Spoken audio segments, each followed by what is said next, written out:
Iniciamos la grabación. Bueno, vemos entonces la presentación. Mi nombre es Michelangelo, hago parte del grupo número 1 y esta es la presentación del proyecto final de lógica de programación. Veremos métodos de ordenamiento de matrices y en este caso me corresponde el ordenamiento por selección. Empecemos. Primero analizaremos como tal el método seleccionado. Ordenamiento por selección. ¿Qué hace este método? Lo que hace es, por medio de bucles, busca el mínimo elemento de una lista o una matriz. Luego intercambia ese valor mínimo con el primero. Y así sucesivamente, hasta recorrer toda la matriz. Por ende, lo que hará después del primero será buscar el siguiente mínimo en el resto de la lista e intercambiarlo con el segundo. Y como ya decimos, así sucesivamente hasta recorrer toda la matriz. Ahora expliquemos el código del ejercicio. Veremos las clases de los métodos y el atributo matriz. Luego el método de ordenación y una explicación breve del mismo y luego la ejecución. Este ejercicio tiene dos clases. La primera clase es program, contiene el método main donde se ejecutarán los dos métodos de la clase matriz. La clase matriz, como vemos, tiene un atributo, una matriz de nombre cadena que contiene 10 posiciones desordenadas y su respectiva propiedad. Luego, como vemos acá los dos métodos, en el método main, un método es mostrar. Lo que hará será darnos unas cuantas detalles sobre el ejercicio.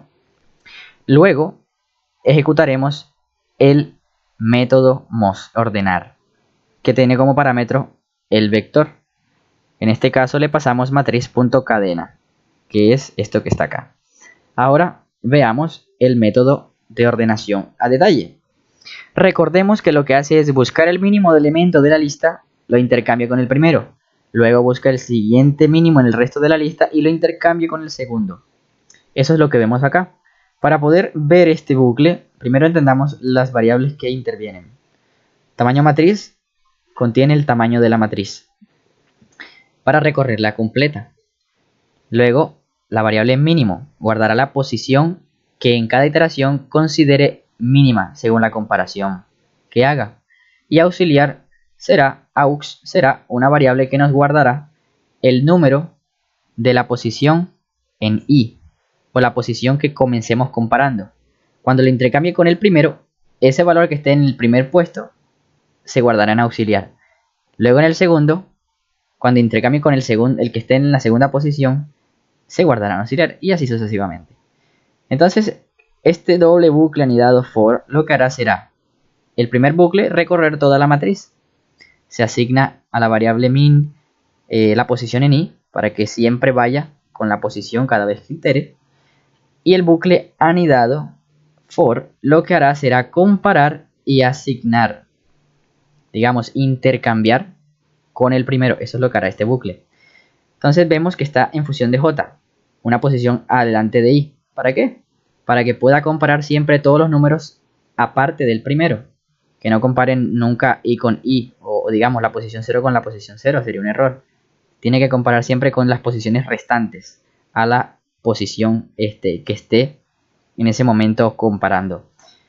Entonces vemos aquí que si la posición del vector en j, pongamos un caso, acá podemos verlo. Si la posición de este vector es menor que esta, ¿qué hace? Como vemos, lo que hace es asignar a mínimo, a la variable mínimo, esa j, o sea, la posición. Y así sucesivamente. Entonces, cuando termine de ver toda la matriz, comparándola con la primera posición, por ejemplo, guardará en auxiliar la posición del vector en i. Luego, el vector en i guardará la posición del valor mínimo encontrado. Y luego, el vector mínimo, o sea, el vector que considero mínimo, allí se guardará auxiliar. Esto que ustedes ven aquí simplemente es el intercambio del valor mínimo encontrado con la primera posición, o en el segundo caso, luego en la segunda posición, y así. Luego de todo el ejercicio podemos ver la matriz ordenada. Recordemos, esto que está aquí lo muestra el método mostrar, y esto de acá es la ejecución del método ordenar. Recordemos que ya al final del ejercicio lo que hace es recorrer con un bucle for each la matriz para mostrarla. Y ese es el ejercicio. Como vemos, aquí está la ejecución luego de ejecutar los dos métodos. Entonces, esto es todo. Muchas gracias por su atención.